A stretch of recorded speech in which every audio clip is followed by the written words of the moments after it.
good morning, good afternoon, good evening. You're listening to the Thai Expat Daily Show. I'm your host Kieran Mack and thanks for tuning in.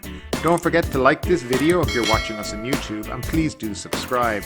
We're also available on Apple Podcasts, Spotify, Amazon Music and a host of other podcast players. Now that that's all done, let's jump into today's show.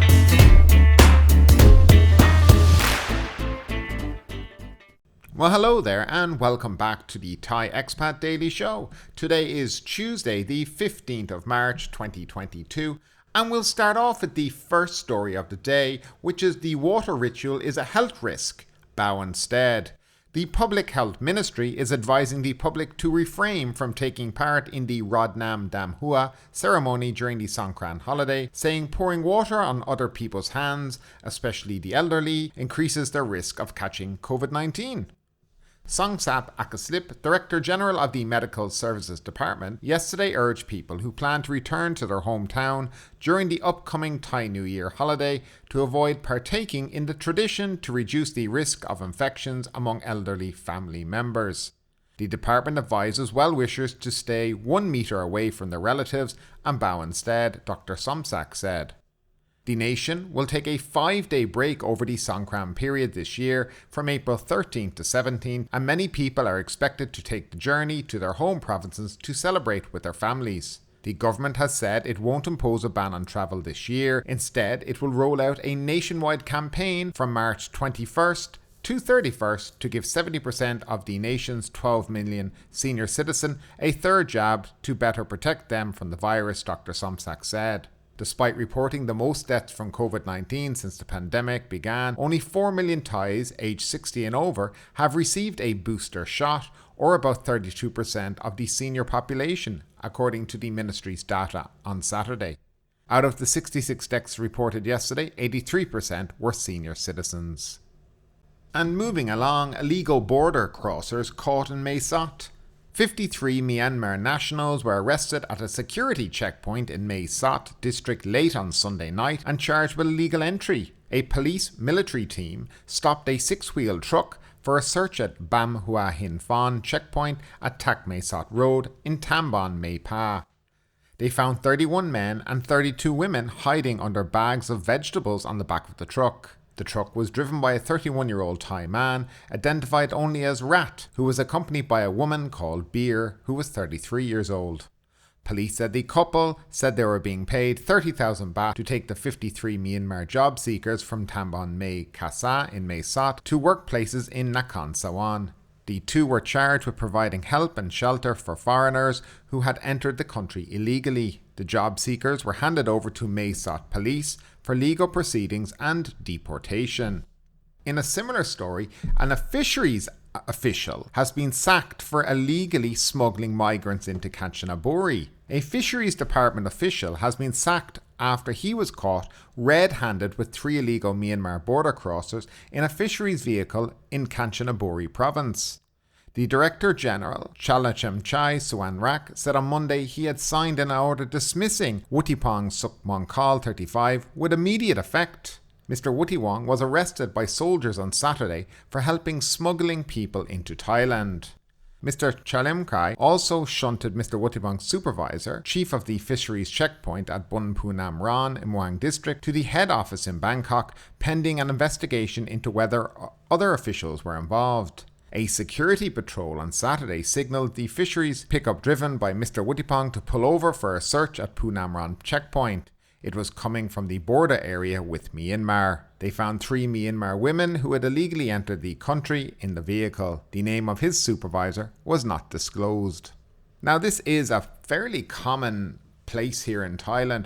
A lot of government officials have been caught illegally smuggling Myanmar nationals into the country. Indeed, it is common practice in areas around Bangkok and other parts of the country. We have seen in the past how illegal smugglers have been connected to the army and other military parts, so this is not really a surprise. In fact, it's probably going on a lot more than we actually know of.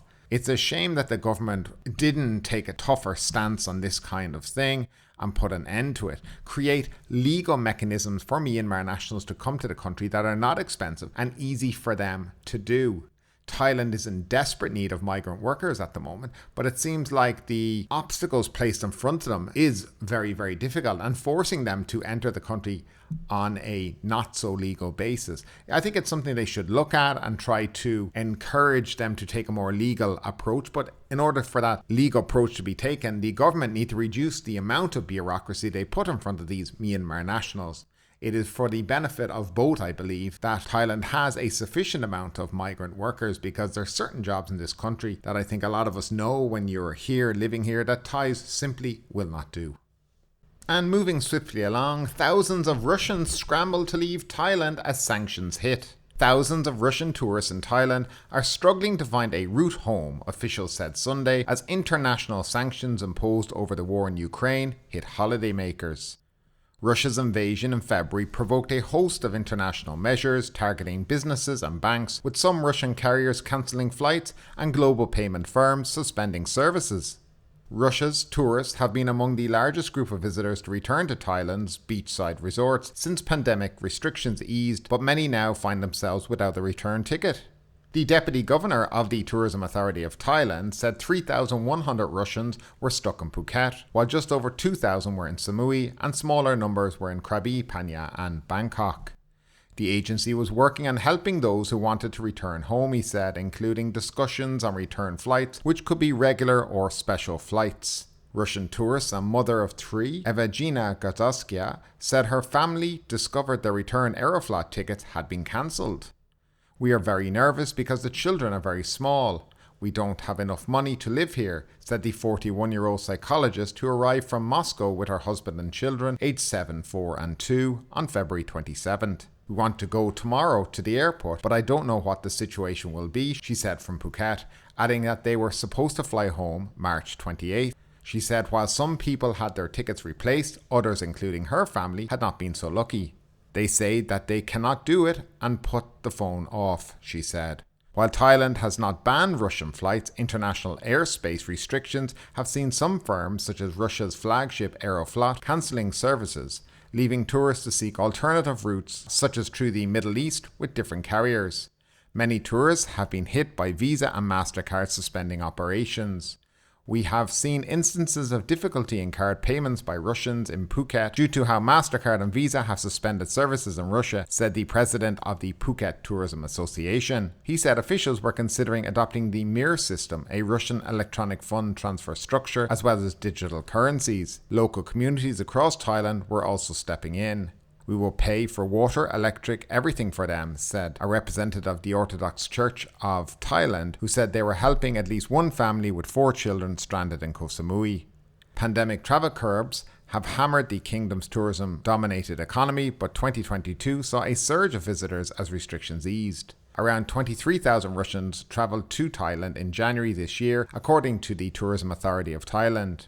Tourists from Russia previously accounted for the 7th largest share of visitors to the kingdom, with about 1.5 million travelling to Thailand in 2019. While Bangkok has backed a United Nations resolution calling for a withdrawal of Russian troops from Ukraine, it has stopped short of imposing sanctions. Now that leads us into our featured story today, and it's in relation to a topic that has been discussed a couple of times, and that's Thailand's plan to declare COVID endemic sometime in July. Now, they have released a 4-phase plan, and for me it's not a case of endemic or pandemic or whatever they wish to call it. To me, this is more a plan for us to learn to live with COVID and to move forward as a society. In terms of endemic, I think Thailand's probably jumping the gun a little. Most countries haven't, but they've pretty much returned to normal. And to me, Thailand's making a big deal out of this when really there's no need for a big deal to be made out of it. It's time just to get on with life and to do what needs to be done in terms of loosening restrictions. Now, the majority of restrictions that are here in Thailand are only for international arrivals or travellers. If you live in the country, really there's very few restrictions as such. I mean, we still have to wear face masks when we're out and about. There's not that much social distancing going on. I see a lot of big gatherings, so there's not a restriction on that. Maybe there's meant to be, but here in Thailand sometimes people just don't do what they're meant to do. And I see a lot of families hanging out. So there's no real restrictions from my point of view here in the country. But maybe that's different from where you live in the country. But for me, I don't see that much. But however, Thailand have focused this learning to live with COVID plan, and it's very much focused on the international arrivals with some other different things thrown in along the way. And what I thought was we'd go through it. Now, why is Thailand focusing on international arrivals? Well, tourism makes up 20% of its GDP each year. There's a huge portion of people unemployed because of the hospitality industry and lack of jobs, a lack of travelers, a lack of hotels open. Thailand is also falling well behind regional neighbors in terms of its reopening practices. We now see the Philippines pretty much fully reopened. Singapore has dropped the PCR test on arrival. Malaysia will be dropping the PCR test on arrival very soon. Cambodia is reopening. Vietnam's going to reopen very soon. So yes, Thailand has reopened, but the restrictions to get into Thailand are still quite heavy when you compare to regional neighbors. So the first thing we need to talk about in this is the whole point is it's a 4-stage public health measure plan that has been drawn up before Thailand declares COVID-19 endemic from July onwards. But as I said, to me, this is more a learning to live with COVID roadmap. Now the plan is divided up, as I said, into 4 categories. And they've divided into phase 1 combating, phase 2 plateau, phase 3 declining, and phase 4 post-pandemic. Phase 1, which is basically now until early April, and in terms of international travel arrivals, they have basically described the criteria as travelers test positivity rate greater than 3%. While that's the case, PCR test on day 0 and an ATK test on day 5, and 10 days quarantine for unvaccinated people arriving into the country. I'm trying to find the figure for the test positivity rate of arrivals, and I can't find it right now, but I do know it has dropped greatly since Russians have not been coming to the country, and that has been propping it up because of the high test positivity rate from that certain country during the arrival times here. I suspect we're going to see a big drop in the positivity rate, but I don't ever think it was over 3%. If I'm wrong, guys, let me know, but if I remember, it's around 2%, but not very high at all.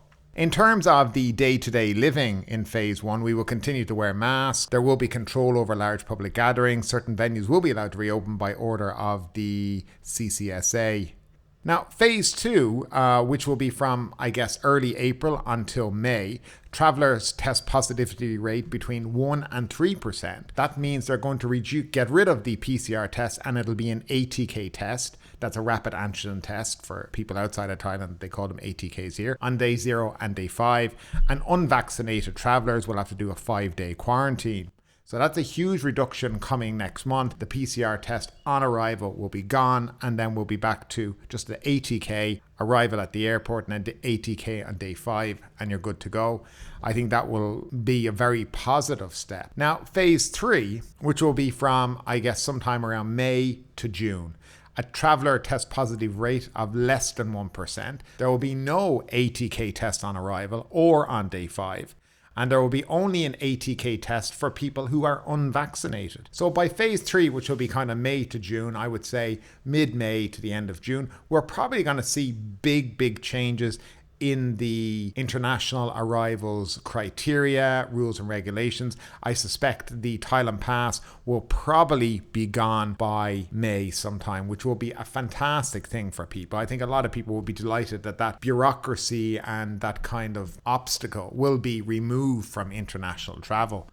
And phase 4, basically, which means there will be no ATK or PCR testing for anybody coming into the country, vaccinated or unvaccinated. Now, it doesn't say about pre-flight COVID-19 tests, so we'll see what will happen with that. But if they're getting to the endemic stage, or they're going to learn to live with COVID, then I suspect by June or the end of June, beginning of July, when basically all restrictions entering the country are gone, I fully suspect that there will be no COVID testing needed before you board a flight to Thailand, and that will be very positive and a huge help for the hospitality businesses here in the country. Now, in terms of mask wearing and everything else, they're hoping, and they talk about kind of the end of May and June where mask wearing will be only based on the zone or the province that you're in and its rating, as in terms of its high risk or a low risk zone. I guess they have 4 color coded zones at the moment in terms of risk. I don't think anybody's even in the red zones or dark red zones, so it's either yellow or orange, and everybody seems to be in them. So hopefully that will also mean there'll be no more mask wearing here in the country. They still talk about there still may be some kind of restrictions on very large public gatherings, I presume, such as maybe football matches, concerts and things like that. But they do say that if there are going to be restrictions, it'll probably be that you have to wear a mask to go to one of these big events. They also talk about bars, nightclubs, everything reopening kind of the end of May and June, and Thailand reopening fully as a society, pretty much the same as it was in 2019 or early 2020. I think this is all very, very positive news for international travel here in Thailand, and for expats who like to leave and come back, and people who do business in this area. You know, it's not just about expats going on holiday, but there's a lot of people, Thais as well, who, you know, would have business meetings in different countries, and it's the ease of travel. Right now, a lot of people don't do it because they don't want to undergo the PCR testing and other things. So hopefully the Songkran festival that's coming up will not screw the whole thing up, because as we have seen here in Thailand, normally when they have Songkran, the numbers kind of jump up after. But Thailand currently at the moment, the daily figures are around 20,000 per day PCR, 20,000 rapid antigen test positive. So they're the numbers we're currently at. But they really, in this plan, are not talking about daily numbers anymore. They're talking about vaccination, boosters, percentage of people testing positive or on arrival in the country, you know, and how they will cope with people who get COVID will all depend on your vaccine profile. So if you have, let's say, your booster shot, you've had 3 or even 4 doses that you get COVID, you may not have to quarantine anymore. But those kind of things will obviously be discussed a lot more in the future. So guys, I want to know what you think of all this. Do you think Thailand are doing the right thing by removing all the restrictions by July? Or do you think they're jumping the gun a bit on this too much? I'd love to know your opinion, as always, guys, down below in that comment section.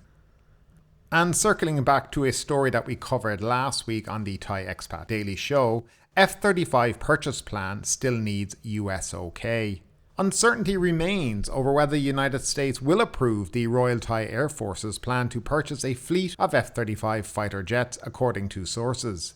This is despite the Royal Thai Air Force's move to ask the commander of the US Pacific Air Force to throw support behind the procurement plan, one RTAF source said. The cabinet on January 11th approved the plan to purchase 4 US fighter jets starting in the next fiscal year with a budget of 13.8 billion baht. The source said the matter was raised during a meeting between the RTAF chief ACM Napadej and General Ken Wilbach, commander of the Pacific Area Command Air Forces, during the former's visit to the US, which ended on Saturday. The two sides discussed a range of topics, including regional security, the pursuit of a free and open Indo-Pacific region, and joint efforts to modernize the Royal Thai Air Force. This was ACM Napadej's first trip to the US, the source said, adding he introduced himself as the newly appointed RTAF chief, a customary practice. ACM Napadej was accompanied by a committee of the F-35 procurement project. During the meeting, the Thai military delegation asked General Wilbach to support the plan by encouraging the US government to sell F-35s to Thailand, the source said. The PACAF commander indicated support for the purchase, though there are still a number of procedures to go through, the source said. In the end, the US government and Congress will have the final say. However, according to another source, the RTAF is unsure whether the US would sell the fighter jets. He added that even though Thailand is a close non-NATO US ally, this does not mean the US will sell them to the kingdom. The US chargé d'affaires Michael Heath recently said the F-35 issue has never been raised in meetings with Thai officials. The sale of any US defense article or capability follow a consistent decision-making and policy process that is transparent and ensures accountability to the customer and the US taxpayer, Mr. Heath said. The purchase process involves multiple US government agencies, including the Department of Defense. In most cases, the sale of military equipment requires congressional review and approval, he said. In most cases, the US government officials are prohibited from advocating a single US provider. To start the formal process for any US defense equipment, the customer must submit a letter of request for price and availability to the US government. Now next up, fixed broadband speeds in Thailand among the fastest in the world. Broadband speeds in Thailand are some of the fastest in the world according to a new global index based on the median download speeds of internet users around the world. The Speed Test Global Index by internet analytics firm Ookla found that Thailand has the third fastest median download speeds for fixed broadband behind Singapore and Chile. The index studied data gathered by Ookla's speed test tool in October, November and December last year. During those 3 months, internet users in Thailand recorded median download speeds of 176, 171 and 173 megabits per second. The global average of fixed broadband is 59.8 megabits per second. Ookla explained that during previous studies, rankings have been based on the average or mean download speeds. However, in December, the firm used the new metric of median downloads, the middle speed of all data collected, which they say would enable results to represent the experience of users more accurately. Thailand's ranking in the index means that median download speeds in the countries are faster than those in the United States, Sweden, New Zealand, Germany and the United Kingdom. Regionally, Thailand has the second fastest broadband speed in ASEAN, behind Singapore. Globally, Thailand consistently ranks high in across studies on internet speeds for both fixed broadband and mobile.